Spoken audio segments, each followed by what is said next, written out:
Startuprad.io, your podcast and YouTube blog covering the German startup scene with news, interviews, and live events. Hello and welcome everybody. This is Joe from Startuprad.io, your startup podcast and YouTube blog from Germany. Right now I'm here in Frankfurt, close to Westhafen, which is, as you can tell, a former harbor which was converted into residential and office buildings. And I'm here for the simple reason that there's an insurtech located here, Thinksurance. Welcome. Thank you. Can you introduce yourself to our viewers? Yeah, of course. So my name is Florian Brokamp. I'm one of the co-founders of Thinksurance and CEO of the company. And happy to say a little bit more about what we are doing here in Frankfurt. When we talked before the interview, you told me that you're basically not really an insurance company, you're not really a broker, but you're actually in the middle of that. Before we get into the details, can you tell us a little bit about your life, how you actually got there? Because I would assume you don't get out of university and say, oh, that's what I want to do. No, actually it's probably like everyone that you ask about insurance.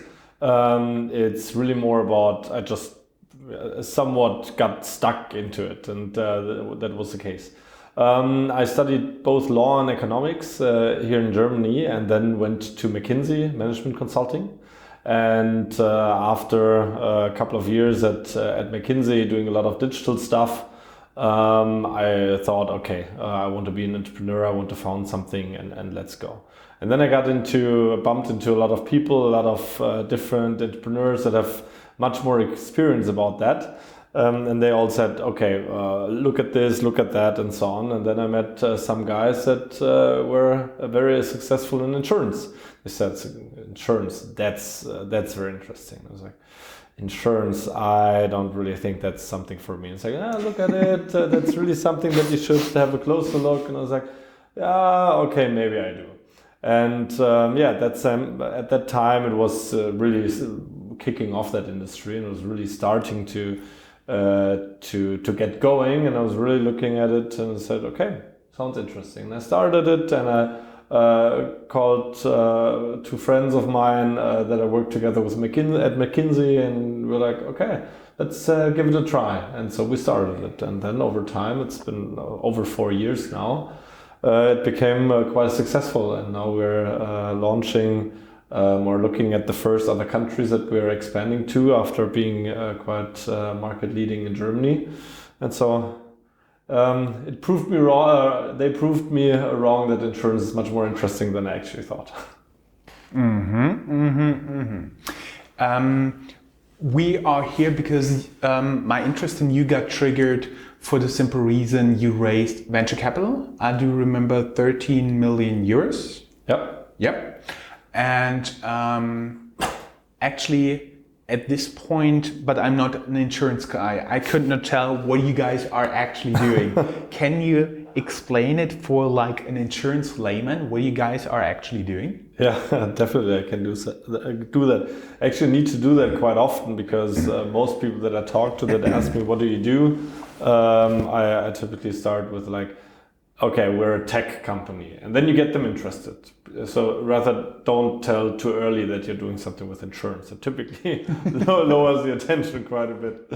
And so we're a tech company, we're a tech platform in between a classical insurance company and whatever distributor that is selling commercial insurances. So in this case, it might be a typical broker that you know, might be a tied agent that only sells insurance from like Allianz or Zurich or AXA, whatever. And we're kind of like in between those two parties and connect them.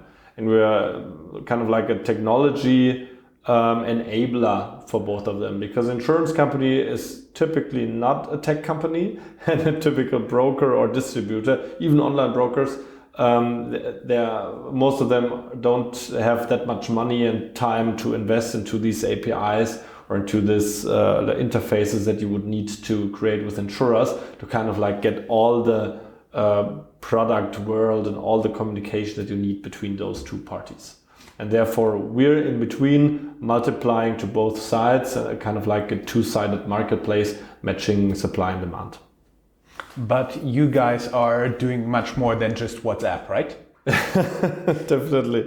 Yeah, so it's really, we're starting in this process from the first consulting, from first making sure that you consult your client right, so from a distributor perspective. Then we help him what kind of products I need to offer him, liability insurance or legal insurance or whatever. And then we tell him which insurer actually would cover that risk. Then we have the API with insurer, getting the quote from him. Even if this is special for B2B insurance, because you have big risks, you have quite specific risks, not just like life insurance. To very simplify it, one person has just one life and it's almost the same, but it's totally different if you're like a car sales outlet that has a lot of cars out there, and when the garage burns up, it has to be insured, as opposed to like a really big industrial conglomerate that needs to insure like big industrial complexes. Right? Yeah. And so actually, when you think about commercial insurances and businesses, you have around, let's say, 50 different product lines. And product lines, it means liability. So someone falls over a cable or so on, but it can be even much, much bigger if the product that you sell just hurts someone out there that's using it. That would also be in this area, up to like, let's say, cyber or legal expense or whatever. So that 50 different products just for one potential business. And then within one business, you have, we know around, let's say, 1,500, 1,800 different professions. So a profession can be the plumber next door, can be the huge industrial conglomerate, can be a barber next door, so can be everything in between. And a barber not equals a barber. A barber can be one-man shop or can be like with different franchise stores and so on. So even in that, it's quite complicated. So you can see, you can build up a huge matrix of complexity. Just a question out of pure curiosity. Does it make a difference for the insurance of a barbershop if he or she does shaving or not?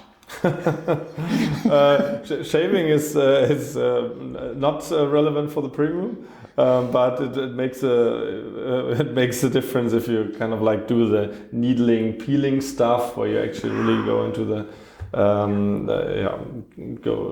go into the skin of someone. Then it makes difference. But shaving is typically not not part of the questionnaire. Okay, and what do you guys then? You help to structure this, okay? And so an insurance broker, an IFA on one side can find it. And what do you do for the other side, like the insurance companies? Yeah. So in this area, I mean, this is part of this matchmaking. So this broker has this risk, and he wants to find out, okay, what do I actually, who can I ask for it, and what does it cost? And this is the first time when we are really giving a certain special value for an insurer. Because what happened typically is that you started with kind of like an email or like fax. Yes, there's still fax machines being used. I didn't know. And so it's really an offline process. And then you need special underwriters, or you have people there, specialists, for calculating or quoting a simple barber shop for €120 or $150. And so that's something not efficient. We should say, like in insurance speak, it's when you're underwriting a risk, you're covering it as an insurer, then it is insured, right? Yeah, so the underwriting is actually kind of like a risk assessment of the risk, and then making sure that the premium is, from a technical perspective, actually pricing the risk right. Because in the end, I mean, it's in insurance, basically, it's you need a lot of different risks, so they cover each other, basically, because you have risks that don't have any damages, because one damage would be enough to basically take all the premiums of the other 100 premiums, and therefore you need to make sure that it all ends up to a total coverage in the portfolio. I see. What is for you the most interesting stuff you are insuring? I assume you're not insuring like big industrial conglomerates that are destruction by alien forces or something. But not yet. What is the most fancy or interesting stuff you guys are doing there? What are you seeing there? So basically, we're getting more and more complex from risks that our clients are bringing to us, and I would say the most complex was around. It's a conglomerate, industrial conglomerate of I think they make around 50 million revenues, so it's quite large already, which has been digitized via our platform, and this was probably the most interesting part. But of course, we see a lot of startups coming to us because obviously I'm part of the startup world, and therefore I know some people that come to me and say, "Can you help?" And I typically say, "We are not a broker, but we can of course enable your broker, or we can connect you with brokers and whatever."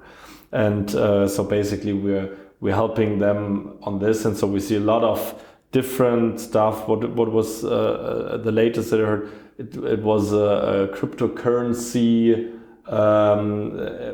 asset manager or something like that, and that was really something where the insurers, which are really old school, said, "Okay, what is this cryptocurrency stuff? I actually have no clue." And that was probably one of the most interesting parts. Mm-hmm.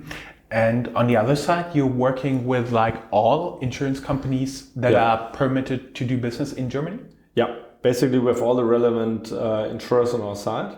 And what we're doing with them is it starts with this, what is that, the simple quotation of the risk. So just writing a price to it.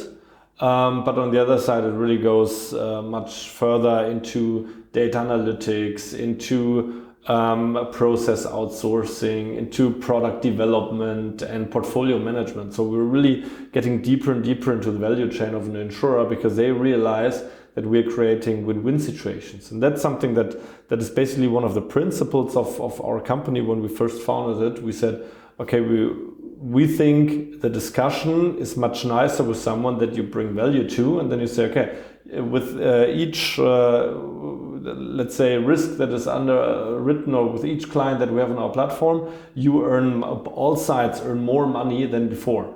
And so it's easier, the discussion, to say, hey, out of this client, you had $1,000 more. And then I say, okay, so I take half of it. And then for both sides, it's a good deal.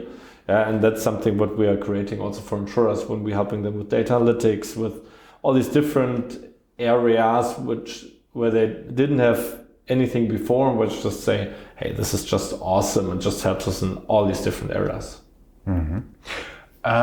Getting a little bit more into your company, because you raised venture capital. Yep. And what was your experience with raising venture capital? Was it like tiresome? Was it, which would actually surprise me, easy? And what are you going to do with the money? Yeah, so actually it was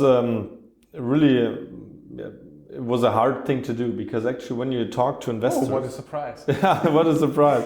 But I think it was even harder when you come to an industry when no one actually really has a clue about it. So in the insurance industry, from a digitization and the startup perspective, is very, very young. So when we're talking to investors, one of the first things in the beginning, they said, yeah, we are good at, with insurance industry because we're good at fintech. And in the beginning, insurtech was seen as part of fintech, and it still took some time before people actually made it quite a difference between it and made it different sectors. And so it just started that we have investors raising funds only for insurtech, and that also shows how little experience they all had with insurtech. And so when you talk to investors and you see their first investments that they made, most of them actually already died, because everyone thought, insurtech is probably like every other industry. So you just put money into Google and it's like e-commerce, and then it's sold, and done. You grow big. And all of them failed or pivoted and so on. And so it's not linear scaling. Yeah, that's right. So it really takes some time before this industry actually gets disrupted, or actually before it gets digitized even. And because one of the things that people need to learn, it's just a very, very different market, very, very different industry. And therefore the investors had some really hard time to understand what we are doing.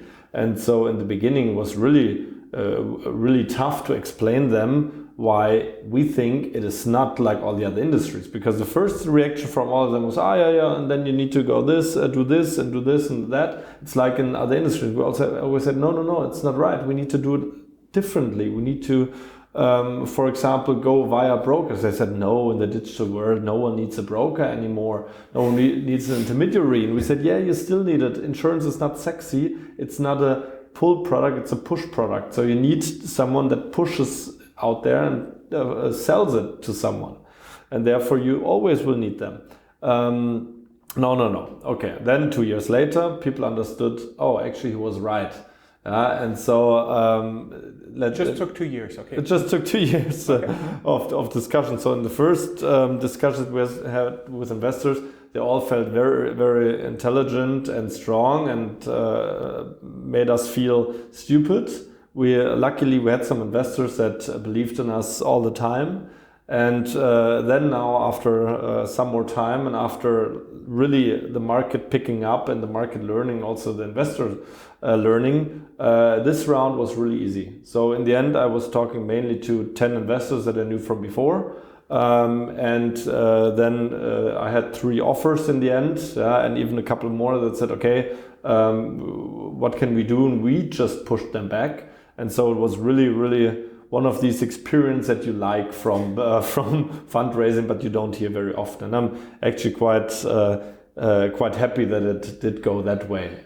What is your best recommendation for a startup out there who's never talked to investors when they start fundraising? What should they do? And before you ask, no, we don't do easy questions here. Yeah, I think it's one thing that always helps is to talk to people early enough and without fundraising. Because when you talk to them in the beginning, it's like when you go out on a date or when you go out in a club, and when someone has a feeling, you directly go for it and you're really aggressive and you have just one clear goal of taking her home. Then most people get defensive. But if in the same day, if you just talk to them, say, hey, we're just starting a startup, and we just had our first business angels or our own money or whatever, and so on, and so everything's going well, and then it's really less aggressive. If you go to them directly and say, okay, and I want to pitch now because I want the money, then it always feels a little bit needy and too aggressive. When we start a relationship with them, when you start to kind of like getting them interested, getting them to learn more about you and about your business, your idea, then you also find out who would be a good fit, and they learn who is a good fit, and they can give good recommendations, and they start to trust you. Because the reason why we are not liquidated yet, but we are now on the best position that we ever had, is because we had some people that trusted in us, and that it was not the typical followership of VCs that talk to each other and say, yeah, that's not a good idea. It takes some time, and then they realize it was a good idea, but they didn't realize it yet or before. And then you need someone who trusts you and who backs you, and that's probably the best part about it. Mm-hmm. And what are you guys gonna do with the money? Except for buying a PlayStation or something. Yeah, so first we have a nice closing party, and then half of it is gone. And then probably not. But what we're going to do is actually invest a lot into people, because that's the main resource actually that we have. And so we're tripling the size of our team, mainly in Germany, but also starting with other countries. So, for example, France, Belgium, Netherlands would be on our first priority list, but we're also looking at the US, at Asia. These three, let's say, possibilities are out there for us, and it's just a matter of sequence for us. I see. And maybe one of my last questions. You guys are here located in Frankfurt, which is pretty nice. There's a lot of business around here, but did you feel ever an advantage or disadvantage to be located here in Frankfurt? And what would you expect, like the government, the regulators, do to enable more startups in the fintech insurance space like you guys? Yeah. So we actually like it here in Frankfurt, and it's also two-sided. On the one hand side, Frankfurt is really cool because the city is really, there's a lot of traffic just in the city. You're really close to all the other cities because Germany is quite decentral. So that means you have in Cologne, Hamburg, Berlin, Munich, Stuttgart, and wherever you have the different customers that you want to meet. It's not like in UK where you have London and there you have basically, let's say, the majority of the businesses. And therefore this really helps. And also what's helping is that we didn't look too startup-y. And what that means is when we are talking to insurers, they always thought because they're so traditional, they always liked it that we're in Frankfurt because it didn't sound like, this Berlin hipster startup stuff, what you do. But we always also framed ourselves as the young company, a really young, fresh company that sounds different to them than, okay, we're a startup and we're really fragile out of your job, exactly, disruption, and so on. So this really helped, and Frankfurt sounds much better on this. On the also when it comes to recruiting, because from an international perspective, Frankfurt has a really, really great reputation. And therefore, a lot of people said, okay, it's cool to come to Frankfurt. It's better than Berlin, maybe, And in Berlin, when I talk to other founders, they say, okay, it's in a startup hub. So especially all the techies or the good guys that want to be in startup space, they got lots of offers, and they they experienced it. Everyone that I know experienced that. And that this one time that my developer just didn't come anymore. He just took another offer because there's so many offers out there, and so it's really a lot of fluctuation and so on. When you ask about the government and what is not the good thing about Frankfurt, it is not a typical startup hub, and so you don't have this large community, also investors community here. You have a lot of business community, which helps. But investor community is not so big, and there are different, let's say, initiatives to change that, and also the government is trying to change a little bit. But bureaucracy in general, in Germany in general, is really hard for startups, and so this is probably something where we think it could be a little bit nicer to be in Berlin or even in some other startup hubs where they are pushing it. I think in France there's actually a lot of going on to support startups. We would hope that in Germany in general and Frankfurt in specific, there would be a little bit more of, let's say, support from the government just to get this going. Like medial outreach support, financial support, help with recruiting, relocating employees, or all of it? Yeah, all of it would be nice. Yeah, but I think mostly it's something of making it easier for us to attract the people here and get the money, because obviously for the government it's good for us now, or for them now, that we have that much money, because that means we are hiring people. That means we're also performing quite well. That means we're creating taxes, which is also again nice, and making it more attractive, more innovative, and so on. And therefore, good support here would be highly appreciated. Great. Anything important we may have forgotten? I think one thing that I want to mention to the founders out there, because it is easily said, but you cannot hear it often enough, is stay focused, stay out of all the events that you can get, because startup is not about a startup hipster life. It's about creating business, and it's not about hiring, firing. It's not about just disrupting just because of disrupting. It's not for making it the best for investors. It's making a good business. It's making yourself happy. And if you're only after the getting fast, quick returns, then it's probably not the best way for you to do it.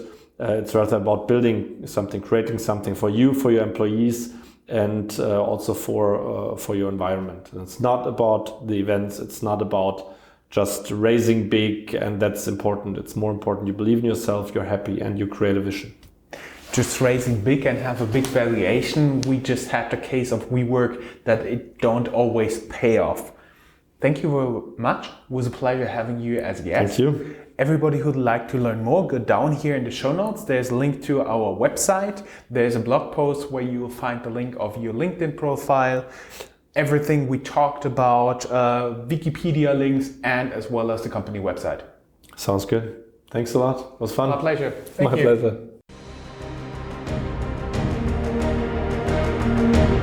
That's all, folks.